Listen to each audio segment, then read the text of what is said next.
مش عارف كلنا متفقين على اللي هقوله ده ولا لأ، بس دايما أول ما حد فينا بيسمع إن في واحد طالع أبوه فلان أو عمه المخرج فلان بنقول خلاص ده موهبة فاشلة وواسطة ومش نافع. لكن في واحد فعلا موهبته جبارة وفنان بجد، وأبوه وأمه ممثلين كبار زي فاروق الفيشاوي وسمية الألفي. أحمد الفيشاوي ممكن أنت ما بتتفقش معاه بسبب أفكاره، أو زي ما معظم الشعب بيقول تحرره الزيادة عن اللزوم، لكن يعني ممكن تكون بتعترف بموهبته الواضحة لينا كلنا من أول بدايته في الألفية الجديدة. النهارده هنتكلم عن أحمد فاروق الفيشاوي، أو زي ما هو كان بيحب يتقال عليه أحمد فاروق بس من غير الفيشاوي. بس عايز الأول أشكركم على تعليقاتكم على الفيديو اللي فات اللي صدقوني قريتها كلها. المهم أنا أحمد أسامة، وتعالى نبدأ رحلتنا مع أحمد فاروق الفيشاوي. أحمد الفيشاوي من وهو صغير وهو باين عليه الشغف والهوايات الكتيرة اللي ساعدوا عليها والده فاروق الفيشاوي، لكن الأهم من ده كله هو الرزانة والتفكير في الكلام اللي هيقوله من وهو طفل لسه عنده 10 أو 11 سنة. أعتقد في ناس كبيرة في السن وما بتعرفش تفكر في الكلام اللي بتقوله، يعني ناس معديه ال50 سنه وما بتحسبش الكلمه اللي طالعه من لسانها. لكن احمد الفيشاوي عد معايا بقى الحاجات اللي كان نفسه يطلعها لما يكبر: مغني، رسام، حارس مرمى، ممثل. وحظ احمد الفيشاوي بقى انه كان ابن العيله فنيه، لان فاروق الفيشاوي كان فاهم ان كل اللي احمد بيعدي بيه ده هو مجرد هوايات، لسه مش هيقدر يحدد هو موهوب فعلا في ايه. انت ان شاء الله هتستمر في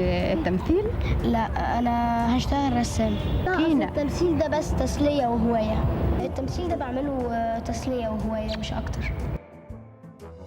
المذيعة لما بتهزر مع أحمد الفيشاوي وهو صغير بتقول له نقدر نقول لك بقى أنت فنان، لأنه مثل في فيلم المرشد مع والده. أحمد قال لها إنه مش فنان لسه، وإنه لقب فنان ده حاجة كبيرة هو ما يستحقهاش لسه. تخيل ده رد من طفل في السن ده، فشوف بقى لما يكبر هيبقى عامل إزاي بالشغف اللي جواه ده كله والعيلة الفنية كمان اللي وراه. واللي ما تعرفوش بقى إن عادل إمام ومحمود عبد العزيز وأحمد زكي كل دول كانوا بيسهروا كل يوم مع فاروق الفيشاوي أبوه في أوضة واحدة، وكانوا بيفضلوا يسهروا سوا ويلعبوا بلياردو ويهزروا. فتخيل بقى هيبقى عامل إزاي لما يكبر. بالمناسبة أحمد الفيشاوي قدوته في التمثيل هو الباتشينو، دي حاجة زيادة كده معرفش هتفيدك بإيه، بس أنا عرفتها وقلت ما اخبيهاش عليك. المشكلة في الفيديو ده إنه كان لازم يتقسم جزئين: جزء عن أعمال وقوة أداء وموهبة أحمد الفيشاوي فعلا، وجزء عن مشاكله وخناقاته وأغانيه ومشاكله النفسية اللي ما بتخلصش. لكن أنا مش هلففك كتير ولا هتعبك، كمل معايا وهنقول كل حاجة حصلت مع أحمد الفيشاوي. ما تنساش بس السبسكرايب لأنه أقسم بالله تعبان وبسجل لك وأنا مش قادر. هنبدأ قصته الحقيقية في سنة 2000، وبيطلع أحمد الفيشاوي مع فاتن حمامة في مسلسل وجه القمر. ولما احمد الفيشاوي راح يعرض نفسه على فاتن حمامة عشان تشغله معاها، ما قالهاش انه ابن فاروق الفيشاوي، هو اكتفى بس انه قال لها انا اسمي احمد فاروق وموهوب ومحتاج اخد فرصة في مسلسلك الجاي. وللاسف المسلسل ده كان سبب في فصله من المعهد، لانهم قالوا له انت لو رحت صورت المسلسل ده وما حضرتش المحاضرات انت هتترفد من المعهد بتاعنا. وطبعا احمد الفيشاوي اختار المسلسل يعني.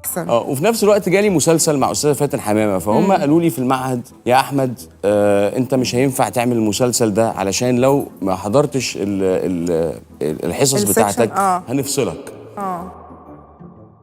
وطبعا كمان عرفت فاتن حمامة انه ابن فاروق الفيشاوي وسمية الألفي واشتغل معاه في الاخر. دايما ابناء الفنانين بيواجههم مشكلة انهم ابناء الفنانين، لان في العادة واغلب الاجيال اللي بتطلع من ابناء الفنانين بيبقوا مش احسن حاجة، او ما ينفعش اصلا يكونوا موجودين في مجال زي ده وهم ما عندهمش الموهبة او حتى ما درسولهاش. يعني مش لازم تامر حسني يبقى ابنه صوته حلو، عادي يعني ممكن يطلع صوته شبهي في الاخر. المهم بيمثل احمد الفيشاوي فعلا مع فاتن حمامة، واداؤه ما كانش بالوحش ولا بالعالي قوي، يعني هو كان بالنسبة للناس وجه جديد واتحفظ شكله وخلاص. لكن بدأت الناس تلاحظ أحمد الفيشاوي فعلا بعد مسلسل حديث الصباح والمساء، دور حامد اللي خلى الناس تدور فعلا ورا أحمد الفيشاوي ويعرفوا بقى هو ابن مين وموهوب ولا لأ، وابتدى التركيز معاه يزيد بشكل ملحوظ. معرفش إذا كان ده هيزعلك ولا لأ، بس أنا هتخطى أعمال الفيشاوي لحد عفاريت السيالة. هو عمل قبل المسلسل ده مسلسل وفيلم وسيت كوم. السيت كوم للأسف كان عبقري بس ما خدش حقه واتظلم جدا في مصر، وهو سيت كوم شباب أونلاين اللي لينا حلقة كاملة معاه هو وتاريخ السيت كوم في مصر، اللي أيوه هتقولوا لي انت سرقها من قناه واي كوميدي، بصراحه انا هسرق الفكره من واي كوميدي. المهم عفاريت السياله، المسلسل اللي خلى احمد الفيشاوي يطلقت من كل العيون. مصر كلها كانت مبهوره بالممثل اللي عفوي وفيه قبول بشكل مش طبيعي. فاكر لما قلت لك احمد الفيشاوي بيحب الباتشينو وقلت لك برده مش عارف دي معلومه هتفيدك بايه؟ انا دلوقتي هقول لك المعلومه دي هتفيدك بايه. احمد الفيشاوي قدوته الباتشينو، لان الباتشينو ما بيحسسكش انه بيمثل. هو لو عمل دور اعمى انت هتحس انه اعمى، ولو عمل دور حرامي انت هتحس برده انه حرامي فعلا. اهو ده بالظبط اللي احمد الفيشاوي بيمشي وراه. وفوق كده مساعده بقى في الموضوع ده موهبته. مغاوري في عفاريت السيالة ما اعتقدش انك ممكن تحس في لحظة ان ده مش تربية شوارع ولا انه واد فاشل ساقط ثانوية عامة 4 مرات. هو ده اللي خلى الناس تلاحظ الفنان اللي دخل القلب بسرعة، فنان موهوب كان لازم يلحق نفسه بعمل يعلى بيه اكتر. احمد الفيشاوي كان من ضمن فريق عمل فيلم الحاسة السابعة، الفيلم اللي سبق عصره بمراحل، فيلم عبقري من كل الجهات، مخرج شاب، بطولة فنان شاب، حتى مساعد البطل كان شاب، حتى حبيبة البطل كانت شابة. الفيلم كله تجربة جديدة من شباب طالعة بفكرة أجدد مش مفهومة لسه في مصر، لأن كنا في 2005 ساعتها يعني، وكوميديا أحمد مكي في الفيلم ده كانت تقدر تضحك ناس قليلة أوي ساعتها في مصر. ده خلى الفيلم ما يتسمعش عنه أصلا إنه نزل في السينمات. ايه مشكلتك؟ قصدك ايه مش مشكلتك؟ انا حياتي كلها عبارة عن مشاكل ملهاش حلول.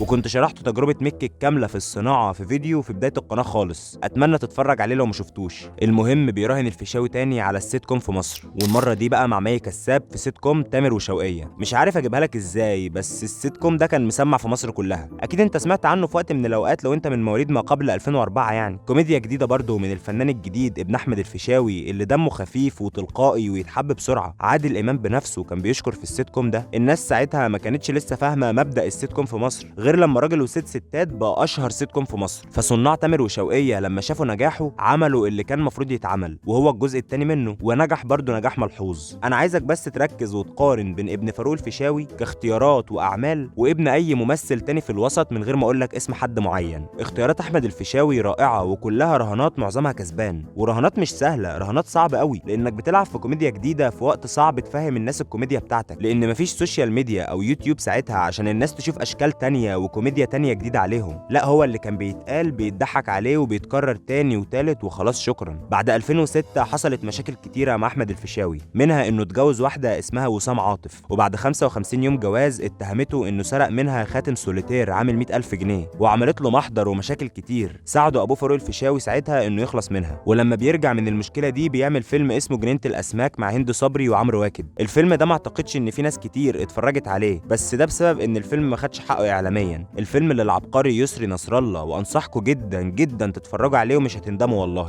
بنوصل للفيلم اللي فعلا من اقوى الافلام الكوميديه المصريه في التاريخ، فيلم ورقه شفره. احمد الفيشاوي دوره في الفيلم ده مش كبير، بس اتحداك دلوقتي انك افتكرت افيه من افيهاته في الفيلم او اغنيته عفريت العلبه لص بغداد. يلا يلا يا ولد يا اكرامي، ممكن ازرع الارض من غير سماد. يلا يلا يا ولد يا اكرامي.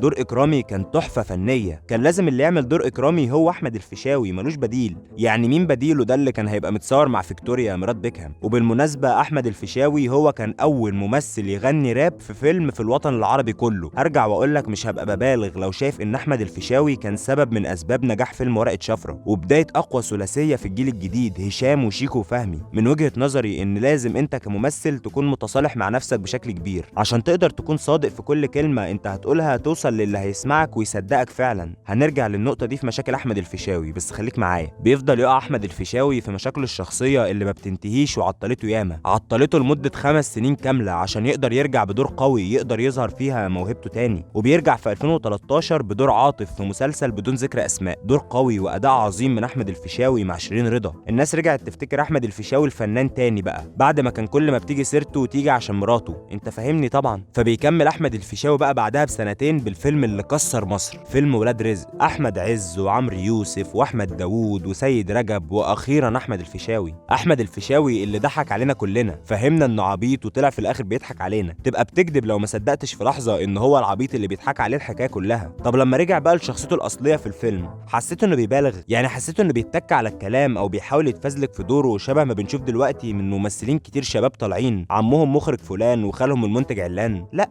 هو احمد الفيشاوي بيعمل الدور كانه هو الشخصيه، هو عاطف وهو رجب. وخلي بالك انا مش بقلل من اي حد كان جنبه في الفيلم، بس في ولاد رزق الجزء الاول كان اصعب دور في الفيلم كله هو دور احمد الفيشاوي. فيلم مش بلطجه زي ما الناس بتقول، الفيلم ده لو كان نزل في هوليوود كان كل الناس اللي بتقول عليه وحش ده كانوا قاموا كده وسقفوا له وقالوا يستحق الاوسكار. في ناس في المجتمع بتاعنا بمجرد ما بيتقال ان الفيلم مصري هم بيشتموا تلقائي. انا فاهمهم وفاهم ايه اللي وصلهم للدرجه دي، تخلف مخرجين ومنتجين وممثلين كتير شايفين ان المشاهد هو مجرد طفل عبيط يتفرج وهو ساكت ويعجبه غصب عنه. بس تصرفك ده مش هيغير حاجه للاحسن في الفن بتاعنا. انا قناتي كلها مبنيه على اساس ان في اي لحظه في المستقبل السينما بتاعتنا تتقدم تاني. انا قناتي وكلامي كله معتمد على فننا اللي للاسف بيتشوه كل سنه عن اللي قبلها. اتمنى صوتي واصوات زمايلي في نفس مجالي يبقى مسموع شويه، واللي انا شايفه يقدر يتكلم فعلا عن الموضوع ده بشكل احترافي ومهم هو كبرنا محمود مهدي. اتمنى ترجع لقناته وتشوفه هو قال ايه لما كان هيتقفل له قناته بسبب فيلم هو عمل عليه مراجعه. خلينا بقى نوصل للبيك في مشاكل الفيشاوي. الشيخ جاكسون، الفيلم ده قبل ما يتقال انه هيتصور اصلا كان احمد الفيشاوي ترند في كل حته. مشاكله مع درة ونيلي كريم وهند صبري والشيوخ اللي في كل مكان يطلعوا يقولوا رايهم في احمد الفيشاوي والتاتو بتاعه والحلقه اللي بيلبسه وهدومه ومشاكله ومراته وعياله.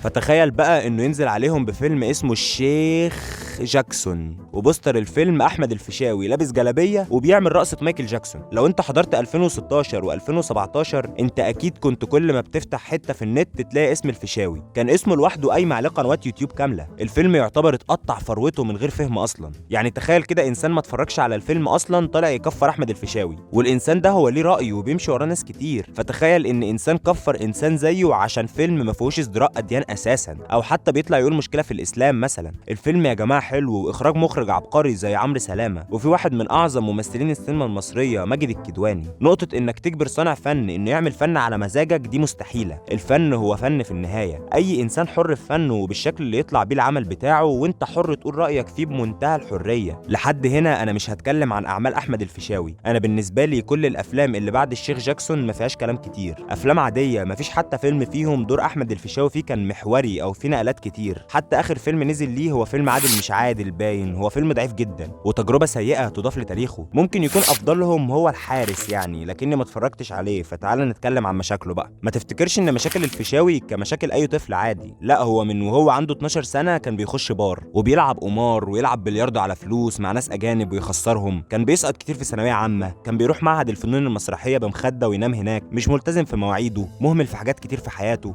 انا كنت الولد البني ادم الوحيد اللي عنده 13 سنه اللي بيخش بار.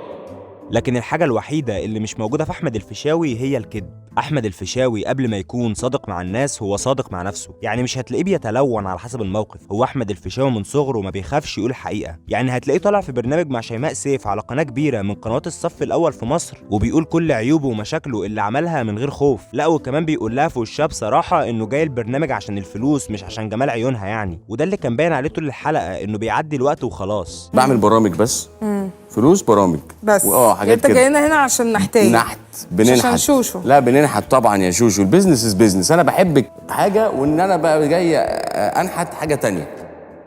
بعدها هتلاقيه طالع بيقول مشكلة هي مش كبيرة قوي يعني، بس مشكلة في بلده مصر من غير أي خوف تماما، وهي مشكلة جنينة الحيوانات في مصر وإنهم ما بيأكلوش الحيوانات لحد ما يموتوا خالص، وفوق كل ده بيعذبوها. عشان عمري ما رحتها، واحنا جنينة الحيوانات يا عيني عندنا في واحدة بالقاهرة بالجيزة أنا رايح عليها. حرام يا عيني، حيوانات عيانه والدنيا بايظه خالص يعني. ادعي لنا بقى حاجه تحصل. الصدق اللي وقع الفيشاوي في مشاكل كتير، مشاكل مش مع الناس، لا مشاكل مع نفسه. احمد الفيشاوي ما كانش عارف هو مين. في بدايته كان بيرفض البوس في الافلام او مشاهد مخله على رايه يعني، كان شايف انه مؤهل يتكلم في الدين. احمد الفيشاوي اللي كان متصور مع احمد الشقيري وهو بيتناقش مع صحابه في نقطه ان ازاي يمسك دموعه لما يقرا قران او يشوف طفل مسلم بيتقتل في حرب او مسلمه بتتشرد من بيتها، بقى بيتناقش في ان الخمره حلال او حرام. تحب ان كل الستات تتحجب؟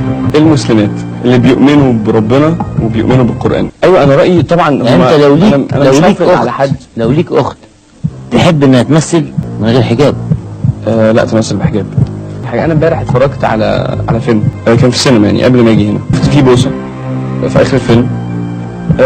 حسيت ان ليه يعني ما كانش ليها مبرر وما كانش حاجه تتعمل. قول لي بقى. تناقضه جوه نفسه ما بيقدرش يخبيه في برنامج او لما الكاميرا تتفتح، ودي مش حاجه وحشه يعني، دي حاجه توصل من القلب للقلب. دي لما الاكله بتتعمل حلو وبيتقال اللي عملها انت عاملها بصدق وحب، فاحنا حسينا بطعم الاكله فعلا. احمد الفيشاوي مش متناقض، وخلينا متفقين ان اللي عايز يطلع لك غلطه هيطلعها لك من صباح الخير اللي بتقولها له كل يوم. طب خلينا نتكلم عنك انت دلوقتي اللي بتسمعني، يعني افكارك ما بتتغيرش مع مرور الزمن؟ يعني في حاجه كده على الفيسبوك بتفكرك ببوست ليك من 5 سنين او حاجه. انت لما بتشوف البوست ده بتقول ياه انا ازاي كنت بفكر كده وبقول الكلام ده. انت حاليا مش هتبقى بنفس افكارك وهتتخلى عن مبادئ كتير ليك في ال5 أو 10 سنين الجايين. هل ده تناقض؟ لا. يبقى ما ينفعش تقول عن احمد الفيشاوي وهو بيتكلم عن حاجه معينه وهو عنده 22 سنه ولما يغير رايه فيها بعد 15 سنه تقول عليه متناقض. نقطه خلاف محمد رمضان واحمد الفيشاوي انا شايفها عاديه جدا. هو احمد الفيشاوي اتضايق من كلمه نمبر 1 اللي بيقولها رمضان في كل حته وانه اعلى ايرادات ومحدش زيه، فقرر يعمل بيف بسيطه بينه هو ورمضان وما كملتش. يعني هو الفيشاوي عمل تراك نمبر 2 وكان مضحك شويه بصراحه، بس كانت بيف لطيفه من طرف واحد يعني.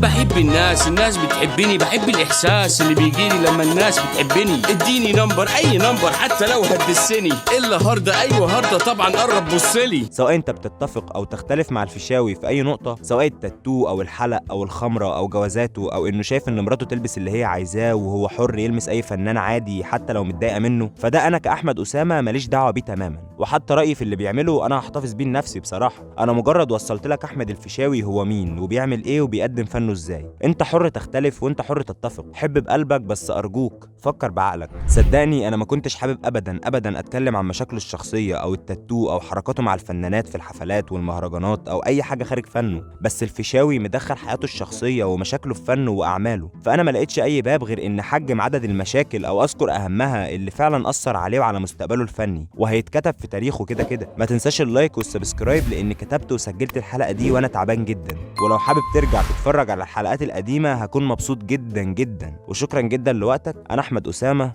سلام. يعني انت تعرف فيكتوريا؟ فيكتوريا